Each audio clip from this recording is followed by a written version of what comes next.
Why, hello there. Hello.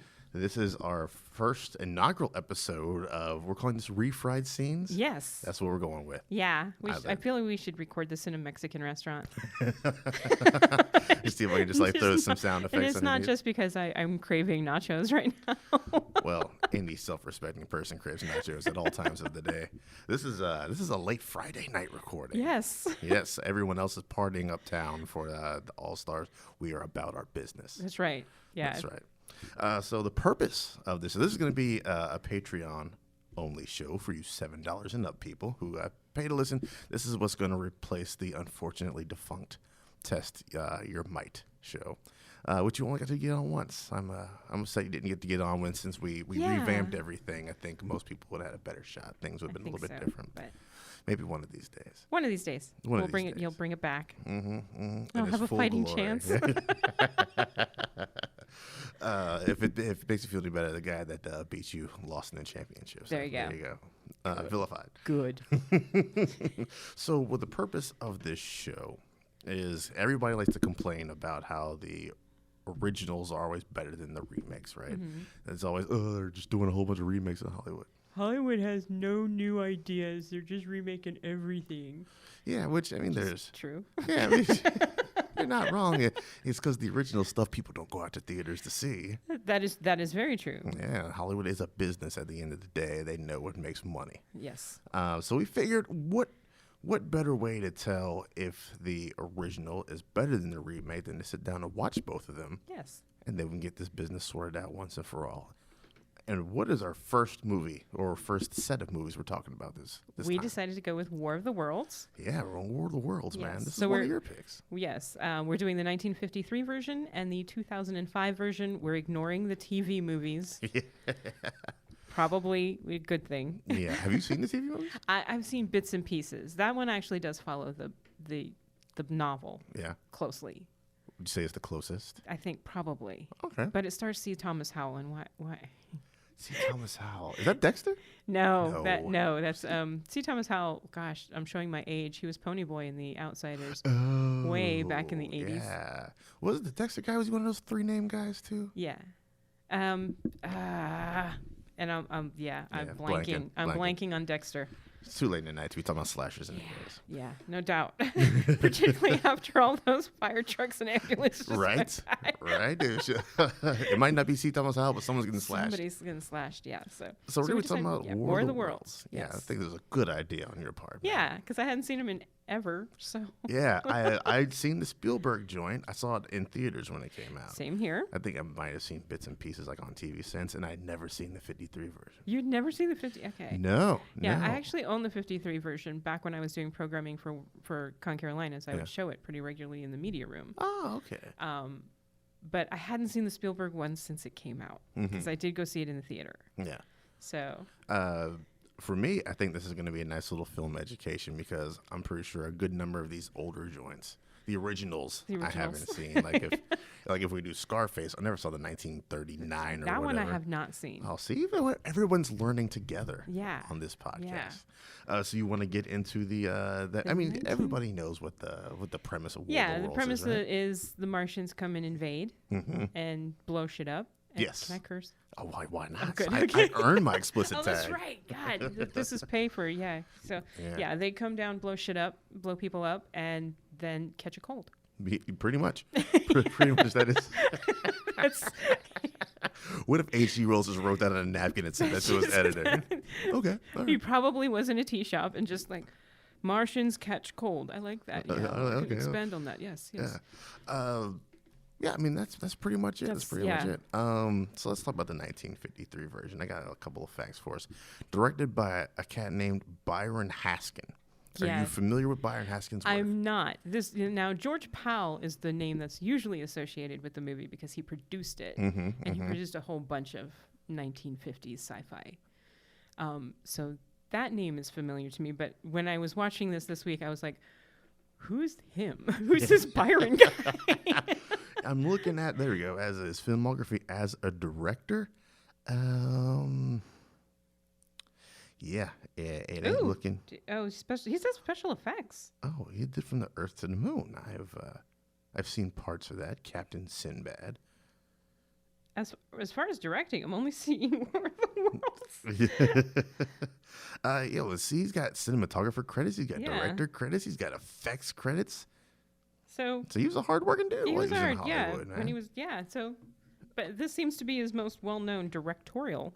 Oh, by far, effort. it's well known. Yeah, I think it's probably his most well known just because the book it's based off. Yeah. Of. He also directed a version of Treasure Island as well. Good old Stevens, right? Did you ever check out the radio play for War of the I Worlds? did, yes. The Orson Welles. Yeah, yes, as Wells yes. narrated, right? Yeah. My dad actually had a recording of it, and he would listen to it every Halloween because that's when they kind of freaked the world out. Yeah. But it was actually quite good. I like Orson Welles. I liked his voice. That so man's voice. I know. You know that's Wells when it's talking. Oh yeah, definitely. But that one I think adheres a little bit more to the book too. This movie doesn't. I mean, it gets the general Martians come down, blow shit up, and catch cold.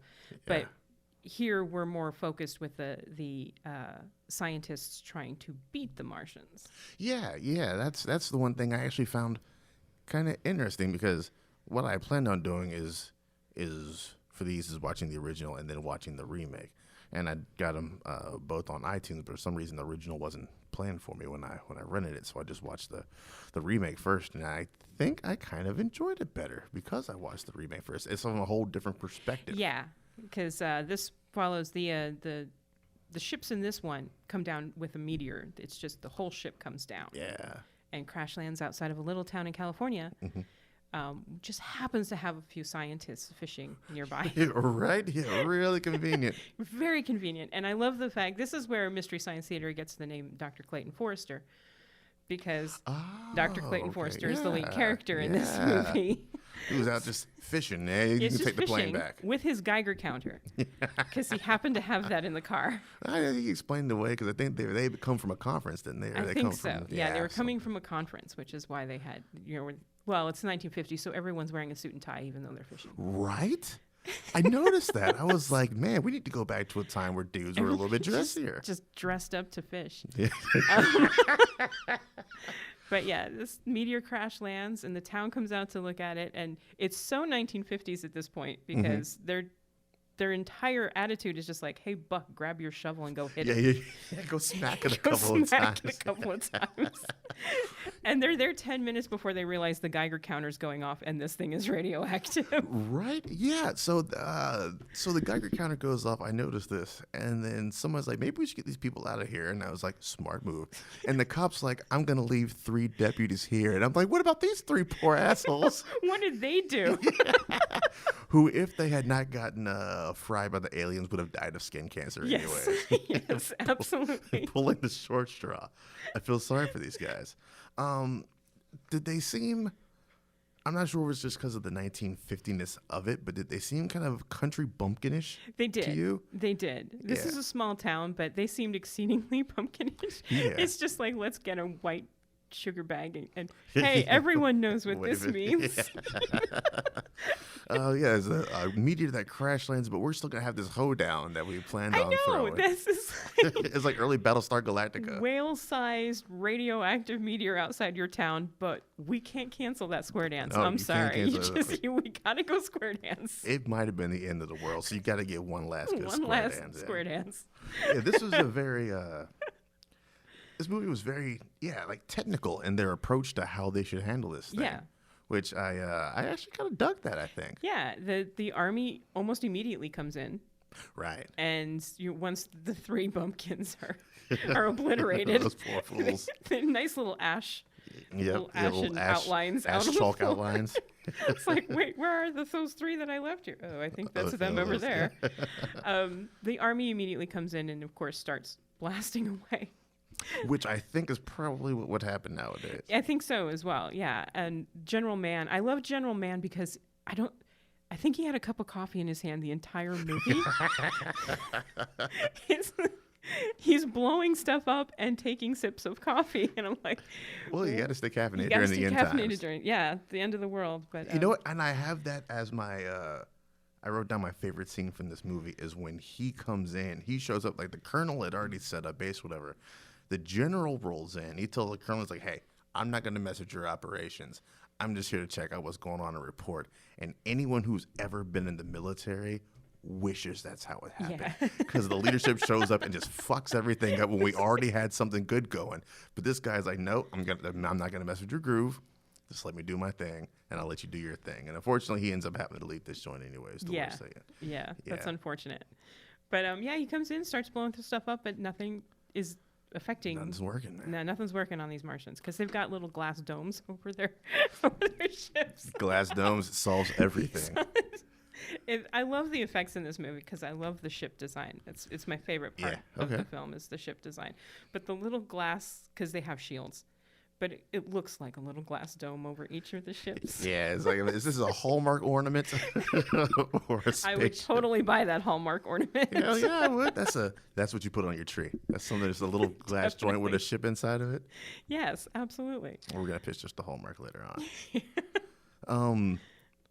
And then something happens that I'm actually quite surprised happened in a film in the 1950s. The pastor of the town walks out.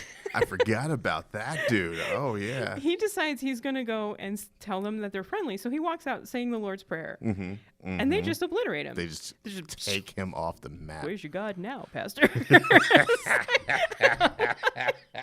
That always shocked me that in 1953, they just punk. Really? How gritty can we go with this movie? Yeah, we're going to get the pastor clapped up. Let's just fry the pastor. Yeah. So he started walking out there, and I was like, are they actually going to do this? And they went there. They went there. I applaud the 1953 gumption of taking him out. Just taking out the pastor of the town. I was like, a clear F you to religion in this movie. Except for the end. We'll get to that. Yeah. But they make it this like, yeah, we fried the pastor, but we're going to make up for it now. Yeah, okay? we'll make up for it. The churching in the end. So underneath all this is a bit of a love story. Yeah. As much of a love story as you can have with Gene Barry, who's very wooden. He is. Like, he was very, very... He's what I expect a scientist to be. Very cold, very calculating, very technical. Calculating. He says later on in the film that he has no parents. His parents died when he was young. So I just see this guy growing up with a book in his face, and I'm like, yeah, that's exactly how he would be. Yeah, I bet the script writer's like, God, let me just throw a line in here for this guy to make it for this acting of his. But him and Sylvia, who is the pastor's niece. Yes, played by Anne Robinson. Yeah, they get a little thing going. Yeah. And I kind of, what I do like about this is that, yes, Sylvia is the screaming woman. Yeah. But she doesn't deliberately place herself in danger. No, like, situations kind of find them. Like, she's not like, they're like, stay here. And then she just runs off and does something anyway. Which is what normally happens in a 1950s science fiction film. Yeah. But she doesn't, the trouble finds her. She doesn't look for the trouble. So I kind of appreciated that, although she was very much the screaming woman. Yeah, she was. It was kind of annoying. And then I stopped and thought about it, and I was like, if I'm in this situation, I'm going to be a screaming woman, too. Yeah. If you got a little creature touching you on the shoulder, hey, lady. Hey, lady. What did you think? So they got kind of... and I'm sure this is what Spielberg was paying homage to in the basement scene, but they got kind of jammed up in that house, that old broken down house. The old broken down house, which they kind of crash land their plane. Oops. They take refuge in a house, and Sylvia cooks them breakfast nicely, and then the aliens find them. Not sure how. Bacon. There's the smell of bacon. They got them. Yeah, that's why they came to the Earth. It's like bacon. Smell wafted into the stratosphere. Do you smell that? We gotta go. Let's go invade. Earth, let's go invade. Little creatures come in, and he's looking around. It's just one little Martian guy. Yeah, there's just one guy about his business too. Like, I know you're in there somewhere.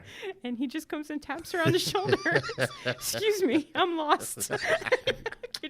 Could you tell me where the other ships went? Let me get some in the bag before I go too. Yeah. I kind of like that scene too. That was, they don't cut it as tense as the whole Spielberg thing, because they add that random element of Tim Robbins in there. Yeah, we'll get to that. But I dug that scene too. It's right, kind of in that part of the film.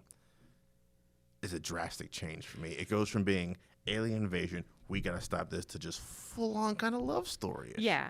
And then there's this huge swatch right after that of narration, Right. which I think drags the film down quite a bit because the narrator comes on and just like, in Paris, this happens, in London and India. And I'm like, oh my gosh. The pacing is gets very, dragged down it there. gets very drugged down, yeah. But I like the fact that they kind of pull out and go worldwide a little bit too, because they just, Spielberg just focus on him and his family. But you kind of get to see like, oh man, Japan's getting fucked up too, and England's getting fucked up. Everything's getting fucked up. It makes you feel better. It Like, does. oh, it's not just us. It's not just us screwing up. And then they do the atomic bomb. They just drop an A bomb. They drop an A-bomb, and all they get is like gust of high winds. I know. that come out of Everyone's it. outside. I don't know if anyone told, because there's like this mass of displaced people just camped out on a hill. Yeah, watching like it's the Revolutionary War. And I'm like, did anyone tell them to duck and cover? Because I don't think anybody told them to duck and cover. Blind. All of them. They're Blind. all blind. And none of Shadows them on had the goggles. rocks. None of them had goggles or tinfoil suits or anything. They didn't have a fridge to hop in. Nothing. So it's like, you're all screwed. Yeah, pretty the much. entire countryside is Well, screwed. you sometimes you got to kill a couple 100,000 to save a couple hundred million. It does nothing. The needs of the minute. Yeah, and then it ends up doing And it's nothing too. just like they just look through their goggles and nothing has changed because the ships are still there and Yeah. Yeah. bring it on. Pretty much. There's some rowdy aliens that came down. Oh, what else do I have here in my notes? It's around the 3/4 mark is where the A plot becomes the B plot and the B plot becomes the A becomes plot. the A plot because because at that point they're trying to take all of their scientific equipment and leave town because they're being evacuated, and of course there's rioting and people steal their cars and That's what happens. break all their test tubes. Just throw them on the ground. And there's the one where George Barry just gets socked in the He face. just gets knocked. Yeah, it's just like wham. It's like, no, don't break my test tubes. And it's- Like I was glancing at my other laptop, checking the votes for my podcast joint, and I just caught it out of my the corner of my eye, just him getting knocked out. I was like, I got to rewind this real quick. Did I miss something here? no, it's just people being assholes. Just and, people being generally what people would be and in I a actually, time like I that. actually kind of, that's probably what would happen. Yeah, just because you're the hero of this movie doesn't mean you can't get punched in the face and knocked That's out real right. quick. And then he goes looking for Sylvia because Mm-hmm. she also got punched in the face, and her bus was stolen. And they find each other in a church. Yeah, it's a nice little reunion. You know, it's scene kind there. of like they're all huddled together, kind of waiting to get obliterated because pretty much. the ships are coming in, and then the Martians conveniently die. Yeah, it's real convenient for those guys. Real convenient. But I kind of like the reasoning behind it is they're just not used to the the stuff air. we're used I to. think it's that little dude from the farmhouse. I think he's the only one you see. So he's the only one that left the ship. Yeah. And he's just like, he caught the cold and brought And it back brought it in the back ship to- and gave everybody else the crud. They're all on their ships like, damn it, Greg. You had to go explore. They had to go explore. See, if they all just landed in China, they probably would have just wiped all right. this out real quick fast with their smog. And then, inexplicably, they all start singing the Amen. Yeah, because, God put the microorganisms on the planet. The little microorganisms are like, hey, we did all the work We did all here. the heavy lifting. we killed them. Could you give us a little credit? Little credit. Yeah. Amen. God's like, one day, these guys are going to be invaded. I'm going to help them out real quick, give them a cheat code. You guys are going to need this couple million years. So, yeah, and of course, God couldn't kill them 3 days earlier before they killed millions of people. Yeah, that would have been nice. That would've It been took them a while to get into the cell. Oh, bit Greg more. had to Greg get had to, it. yeah, Greg had to. Greg. Stupid Greg. And then that gives you that gets to the end. If you had to, do you have when you watch movies like any kind of rating, like a 1 to 5, a 1 to 10, anything, or are you just like, yeah, I liked it or I didn't like it? I usually do I liked it or I didn't like it. This one I would, if I was to rank it, I'd probably give it a 3, mostly because I kind of dig 1950s science fiction. Yeah. I really, and the style of this movie is right where I like it to be. I Dead like the 50s. ships. I like the little dude with his little Simon face because it really looked like boop, boop, boop, boop. I like the aesthetic here. It's not great though. Yeah. I think it has pacing issues, and I think it relies a bit too heavily on narration. Yes. There's a lot of exposition and talking going on in this. I can put up with the wooden performance of Gene Barry because I'm kind of used to that with if you watch any 50s science fiction, that 50s dude is always just this wooden guy. Yeah. It's very rare that you get a Rod Taylor from The Time Machine who's kind of vibrant. Brings out the performance. Yeah, but here it kind of works because it works for the character. Yes, I agree. As a Mystery Science Theater 3000 fan, every time they said his name, I was, where's TV's Frank? But yeah, I would give this probably a 3. Out of 5? Mm-hmm. Yeah, I think I would give it like a 2.5 out of 5. Like I said, it is a lot of talking, especially since I watched them in reverse where one is action. And this one is very much kind of talking. Yeah, like one is just let's punch it till it dies. The other was like, well, let's try to figure out what's the most technical way of getting this taken care of. And which is kind of things that's the way I kind of like things to happen. So, because I have issues with the Spielberg film. Yeah, if this were to actually happen, I would hope we go more 1953 version. So we try and actually figure things out. I would hope that we would reverse it and try and figure out a scientific way before throwing an atom bomb at it. Yes, yeah, we'll try to use that as like the Avengers last resort, rather than hey, let's just throw an A-bomb at it first. Yeah, we got this thing. Let's use that. There's one land over here. Duck and cover, people. Yeah. All right. You got anything else? No, I just a shout out to the little old lady selling newspapers because she's just in there knitting her scarf. Martians invade New York and Miami. And my closed captioning, because I actually had the subtitles on, actually spelled it M-I-A-M-A. Miami. Oh, those bumpkins. And I'm like, where in California is this that she's this Southern? There's a German doctor? There's a German doctor, and I do appreciate that there's actually a lady scientist in this one too. Yeah, the scientist. So, she says something. I can't remember what she says. I can't remember. Like, was that German? Where'd they find this lady at? There's 2 German scientists.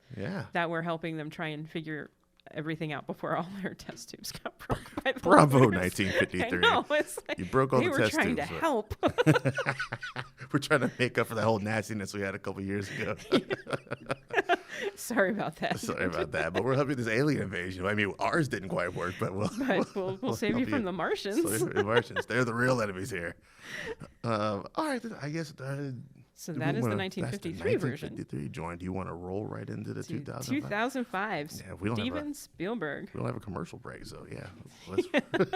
Can't think of what would be. So the 05 joint, directed by Steve Spielberg, Tom Cruise. I'm in there. Dakota Fanning. Early Dakota Fanning. Yeah. Screaming Dakota Fanning. Yes. She's your screaming female in this one. Miranda Otto. Yeah. I think this and Lord of the Rings the only things I've seen Miranda Otto in. Yeah. I think so. Yeah. Then this is way before. Well, not way. No, after. After. Yeah. Oh my gosh. 01, 02, 03, and then holy cow. She did this, and then Tim Robbins, of course, and is doing his best Tim Robbins impersonation. Yeah. My first note about this joint is, boy, is Tom Cruise a dick. Very much so. And I think that's my main problem with this film. I get what Spielberg was going for, because he's going for rather than stick with the scientists, let's tell a story of a family. A personal story. A personal story. My problem is I didn't like this family at all. No. I didn't like this family at all. Very dysfunctional family. I guess how the dysfunctional family can come together in times of... But did they? Did they really? No, I don't No, think they didn't. The son ran off in the middle of the movie just to magically reappear at the end of the movie. Yeah, I'll get to that. But yeah, Tom Cruise is running a lot in this film. And he's a complete asshole, and he never really changes. No, there's no growth here for this character. He kind of protects his daughter because that's what he as a father is supposed to do. Yeah, not because he wants to. It's what he's supposed to do. It's what he's supposed to do. Yeah, I think he more protected. He didn't want to hear Miranda Otto complain and nag like, "You lost our daughter. You lost our son, then our daughter." Yeah. So yeah, he's a father. He lives in New York. His kids are dropped off to spend some time with him, and of course, the Martians invade. Well, now, in this film, I don't think they're classified as Martians. No, I don't think they really explain any origin or anything like that. Yeah. They're just kind of aliens They're that invade. aliens. And And- when I went back and watched the original, I was like, oh, they're supposed to be Martians. Yeah. Okay. Yeah, because it's very much Martians in the original. Here, Yeah. they're not labeled. And their ships are buried, and I'm not sure how that worked. Yeah, when you pull on that thread, it doesn't make any sense. No. But at the time, if you're caught up in the movie, you're like, I guess a weird element of mystery. At that point, I was willing to forgive it because the ship design was really nice. Again, Yeah. I love my spaceships. Yeah.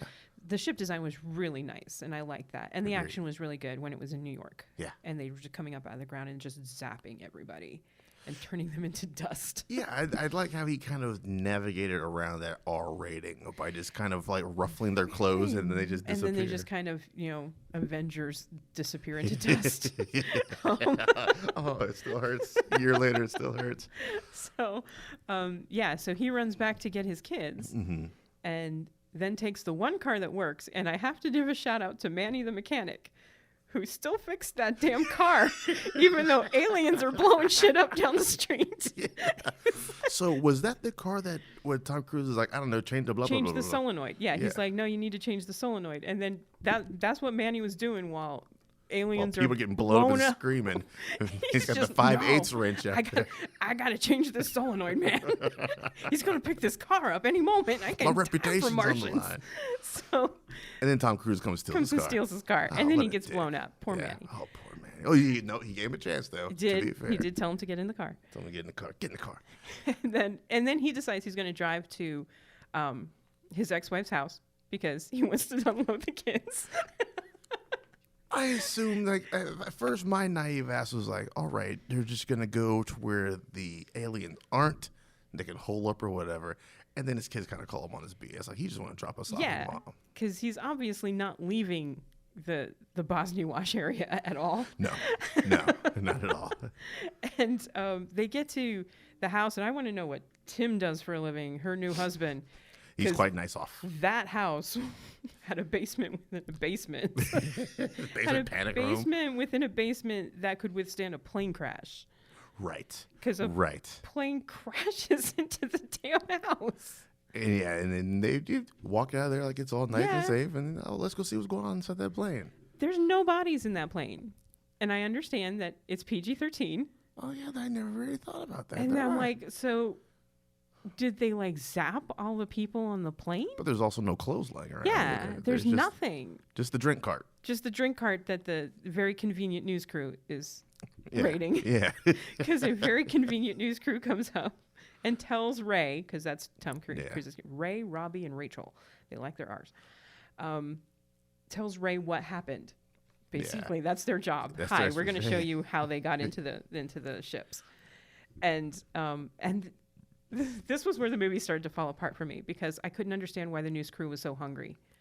I'm like, it's only been 24 hours, people. Yeah.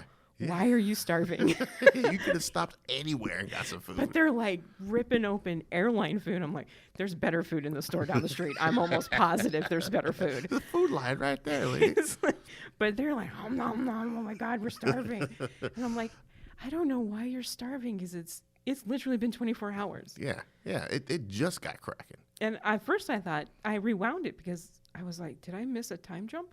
But no, it's 3 years later. So they show up, tell them what happened, and drive off. Don't offer them any assistance, I don't think. No. Yeah, they're just like, oh, good look out there. Okay, bye. Yeah, you've been a good story. But it's okay because their car survived the plane crash. Yes, that And is. they're able to drive off themselves.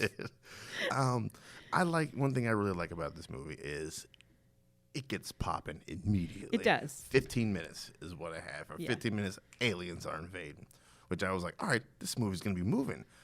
Strangely enough, the 1953 version, 16 minutes when the aliens land. Yeah. So Cruise, close. Spielberg is keeping it Very moving. close, yeah. Yeah.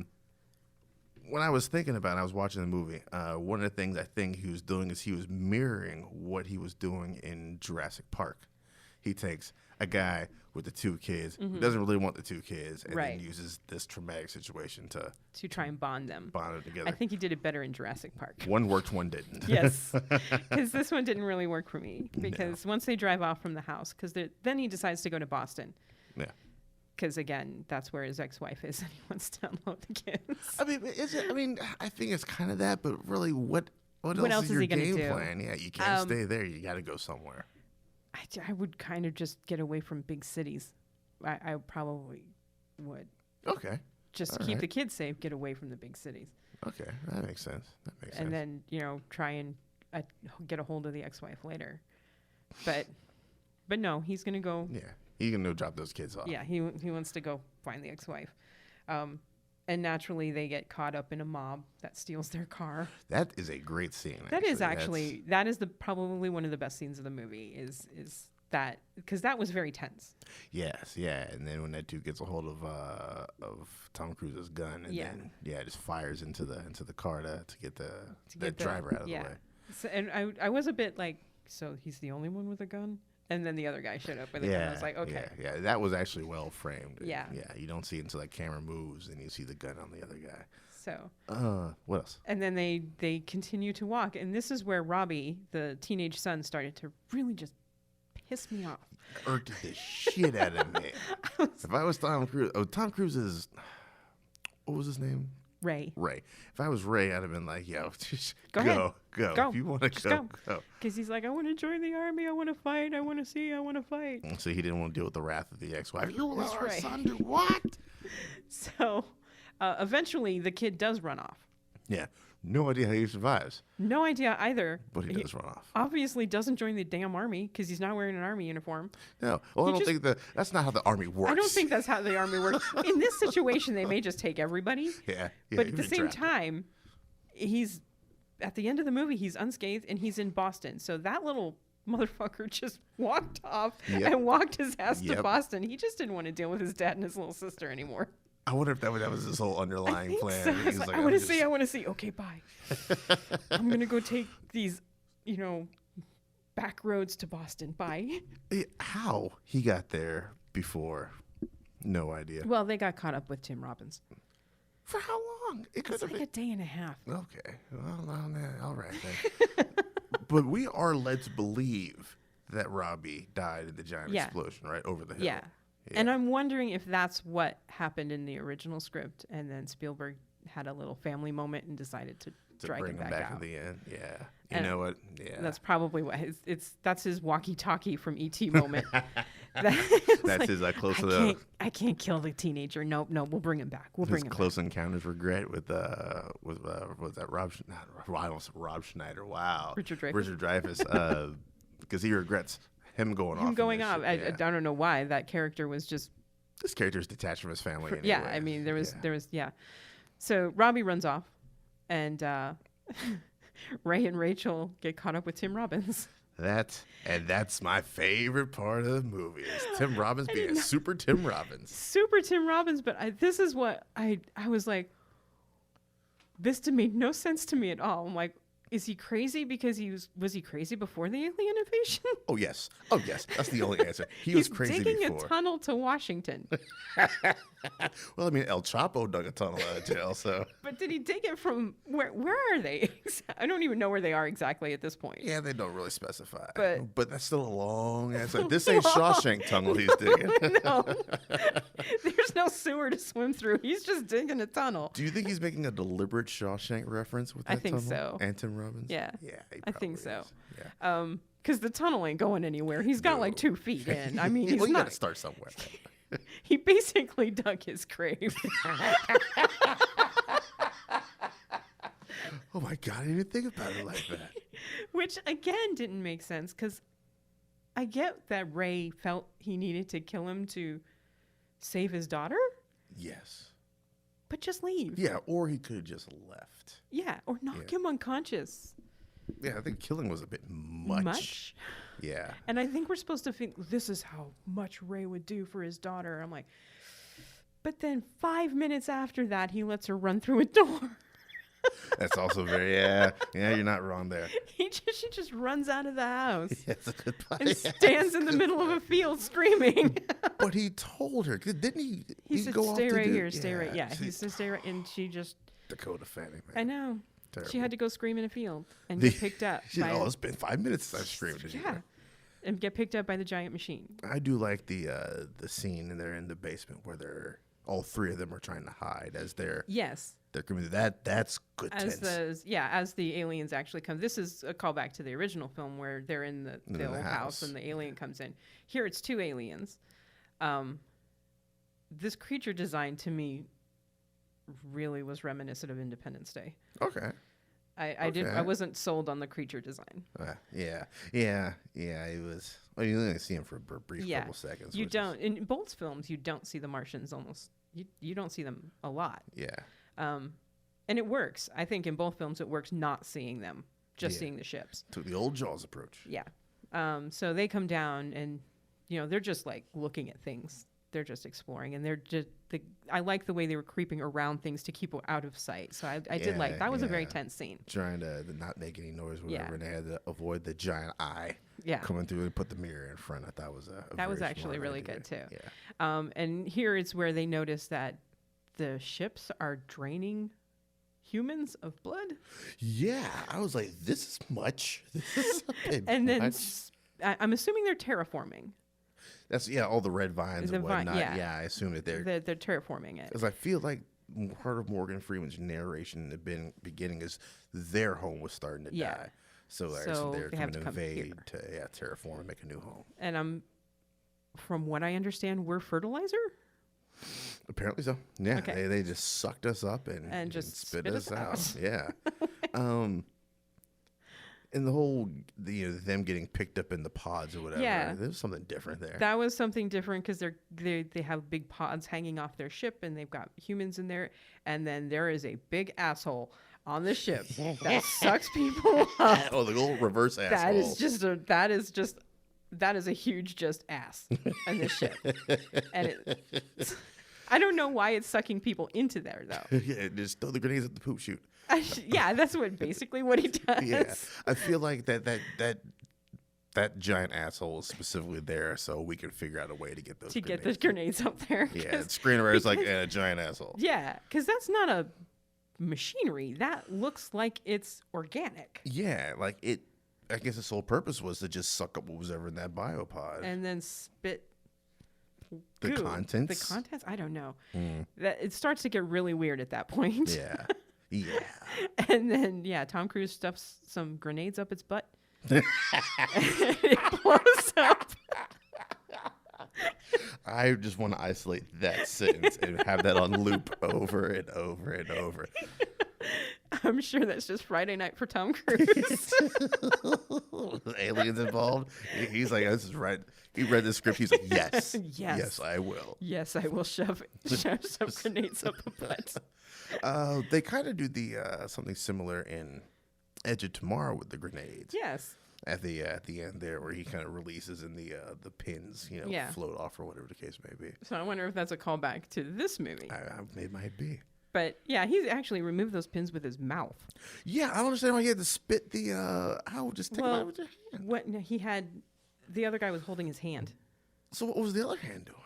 He had to. He had to hold the grenades. And then, that makes. So, I did like that everybody just came to this stranger's defense. Yeah, and I was like, well, why didn't you help the other people they were spitting out? Yeah, they're like, oh, fuck Steve. He was taking too much space in the pod anyway. Kept farting. Yes. This one right here, please. Yeah. Stuff him toward the asshole. So, it blows up. They all fall down. Gave him an enema, yeah.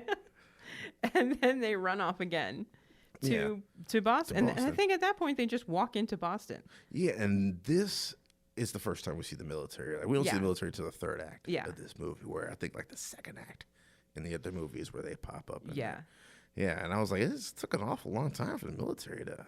And at that point, the aliens are already dying because the red weeds are starting to die. Yeah, right. Yeah, Tom breaks a little bit of it off, or Ray breaks a little bit off, and then he notices that the birds are actually landing on the ship, so their shields are no longer functioning. Mm-hmm.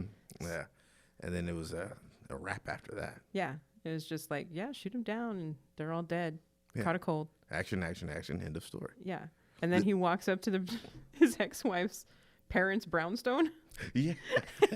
And they're all there. Nobody evacuated. Yeah. What have you guys been doing doing this whole time? How did you get here? I saw you blow up. Yeah, and then son walks out. Oh, Dad, and her parents are standing there, and all I can think is, yeah, we still don't like you. You can't come in. Yeah. Just stand Pretty out in the much, street, yeah, please. Yeah, come on, Dakota fan, you can come on You in. can come in. Well, have a good day, Ray. I'm sure there's an empty brownstone down the street. You can walk all the way back and get your car. Your muscle car that you love so much. And that's pretty much the end of the movie. Yeah, that's kind of, yeah. And then you get narration again saying, the microorganisms that God put on the earth. I'm like, oh. Good old Morgan Freeman, yeah. 75% on Rotten Tomatoes is what this movie is. Do you think it's too high, too low? I think that's too. Now, I have to say, I remember liking this when I saw it in the theater. Yeah, me too. I didn't like it as much this time.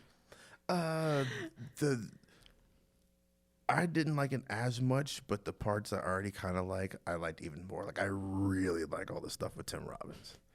Like, he's just because he's so Tim Robbins. He's so Tim Robbins. He's just so perfectly crazy, and there's the whole tent scene with them hiding out and whatnot. Yeah, to me, that's probably what my makes favorite the movie. part. Yeah. And again, I like the ship design. Kids, man. It's just, I didn't like the family. Characters, yeah. I did not like the family we were centered on, and I was like throwing peanut butter sandwiches at windows, and I just didn't like his character, and his kids just annoyed me. And I get that that's probably how it would be in real life. Yes, she would scream because she doesn't know things. Yeah. She's scared, and I'm like, but I don't need to hear it every 5 minutes. Right. Although aside from the screaming, I really like what Dakota Fanning was doing in this movie. I mean, she's obviously very talented, and he's Spielberg's very talented at directing kids. Oh yeah, he's great at that. So I don't fault. I think when I saw it in the theater, she was my least favorite part of the film. Now she's probably not. Robbie was my least favorite. Robbie was by far my least favorite part of the film. That kid was just like, you could have left him in New York, and I would have been okay with it. And then Ray was, I mean, he's Tom Cruise. He's running. The end. The end. He's Tom Cruise. He's running. That's what you expect out of a Tom Cruise. So, I mean, this isn't a terrible film. It's not Spielberg's best, I don't think. So here's a question for you. This is the second time, if I got my days right, that Spielberg has directed Cruise. First time being Minority Report. Yeah. Which one do you like better? Minority Report. All right, then. Excellent. Yeah. Yeah. 05, I think we've already kind of gotten over the crest of the Spielberg magic. Yeah. Yeah. I think, I think Jurassic Park was kind of the end of the Spielberg magic. Of the magic. Then he started doing like serious stuff. And then you get Munich. Yeah. And stuff like that, and Schindler's List. Yeah, Schindler's List. And what did he direct recently? The Post. The Post. Yeah, I Ready Player One, but the least said about that, the best. Yeah, probably. But this one, I think I would give this one a 2.5. It's not terrible. Yeah. But I found myself annoyed far more than I anticipated. Yeah, I agree with all that. I think I give it a 3 just because the action was good enough to cover up my annoyance, I think. Like the sail barge. We didn't even talk much about the sail barge. Oh, that was actually a pretty good scene. Right. Because the ship comes out of the water and just tips everything over. Yeah, like and these people couldn't catch a break. Only time that Robbie didn't annoy me because he actually tried to help people. And right. But he was the only one. It's like, oh, come on, Ray, get your ass up there and help your kid. I think even Ray just took a second to be kind of amazed. Like, wow. He's actually useful at something. Well, go be useful then, kid. But yeah, I think on a whole, I like the original just a tiny bit more. Okay, so you're going with the original. Mm-hmm. I'm going with the Spielberg joint. Well, you know what? I don't. Yeah, I think I'm going with the Spielberg joint only because the original, just that weird shift in tone. Focus and tone. Yeah, it becomes less about the aliens that are fucking up our Earth and more about him just trying to find this woman he met a day and a half ago, maybe. At a square dance. Yeah. You got those square dance dates. They're harsh. They're hardcore. Yeah, when you fall for somebody at square dance status, it's serious. It's serious. It's serious business. You do-si-do, man. He's like trying to find her so I can do some more do-si-doing. So yeah, I think I gotta go with the Spielberg joint, man. Yeah, I think I gotta go with the original just by a little bit. Just by a hair. Because I was surprised at how annoyed I was by the Spielberg one because I remember liking it, but this time I was like, it's not his worst film by far. I mean, Yeah, it's not Ready Player One. no, it's not Ready Player One. It's not Always or Crystal Skull. Oh yeah, I keep forgetting. I keep forgetting he directed that. No, unfortunately. So, or Jurassic Park 2. He directed that one too. He didn't did. he? I'm pretty sure he did. Yeah. But it's not his best work, I don't think. No, yeah, it's in the middle, more towards the top for me, rather than in the middle towards the bottom. Yeah, I think 75% is pretty high though. Yeah, I think. I do know it was nominated. Oddly enough, both of them were nominated for visual effects. I think the original War of the Worlds was the only thing nominated that year for visual effects. So hey man, it was an easy win. Get your W where you can. Yeah, this is nominated for visual effects, sound editing, and sound mixing. Okay, I can see that. Yeah, I can totally see that. I meant to go look up if it won or lost and what it would have lost to, but I just didn't. Yeah, I'm curious now. Let me. I will vamp while you do that. I think he's once again in control of his craft when he's ramping up the suspense. Like I said, we saw that in the basement scene. They don't get. I think another reason why I would put this over the 1953 version is they don't get a whole lot of time to breathe between the wild shit going down. It's like boom, boom, boom. Yeah, there's a little bit more of an ebb and flow in the first one, where it's just all flow and no ebb in this one. Not too much talking going on in the 1953 version for me. And that's really much all I have for my notes here. Yeah. Sorry, I'm looking up visual effects. Visual effects for 2005. I can just cut any dead air too. Okay. Thank you for cutting the dead air. I'm not going to find this, am I? God damn it. Visual effects. There we go. Academy Awards for Best Visual Effects. Do you not have years? I think I tried to look up something that way like last week on Wikipedia, and it wouldn't work for me. I look up Academy Awards 2006. 2004, 2005. Pirates of the Caribbean. No, I'm sorry. King Kong. King Kong won. Peter Jackson's King Kong. So Peter Jackson's King. Oh, I mean, well. I can actually see that. Yeah, I can't fault that one. I can't fault the circus. That was for visual effects. That was for visual effects. Yeah, I can't fault for that Andy Serkis performance. You can't bet against it. If only they gave him something for Planet of the Apes. I wish they would have, because I actually thought. I think King Kong has major issues, and we might actually get to that at some point on this. You know what? Yeah. Because that is a remake. Yeah. But you can't fault Andy Serkis's performance as Kong. No. My major issue with that movie is probably Peter Jackson. Yeah. Yeah. Yeah. All right. Is that? I guess that's about it for the first episode. For the first, yay. Yeah. How you feeling? I'm feeling good. Yeah. All right then. Yeah. I guess we will be back behind the paywall next time for our Patreon people. Do we have any idea what we want to do next time around, so they can prep if they want to? I don't know. I don't know what you feel like. If we want to stick with 1950s sci-fi, we could do The Day the Earth Stood Still, but that means watching that Keanu Reeves. No. Let's push that one back. And, I made a list at home, and I wrote it down on my dry erase board. I was going to suggest Invasion of the Body Snatchers. Yes. You want to do that one? Yes. Okay. So that one, I think, actually, because it's not a recent, the remake isn't recent. It's 1979. Yeah, it's a Donald Sutherland joint? Yes. Yes, I've seen the originals, 50-something still, right? Mm-hmm. Yeah, but I haven't seen the Sutherland You joint. have not seen this? Okay, No. yeah. Well, let's do Invasion of the Body Snatchers then. All right, then. So we'll be back behind the paywall next time with Invasion of the Body Snatchers. Until then, you guys take it easy. Yeah.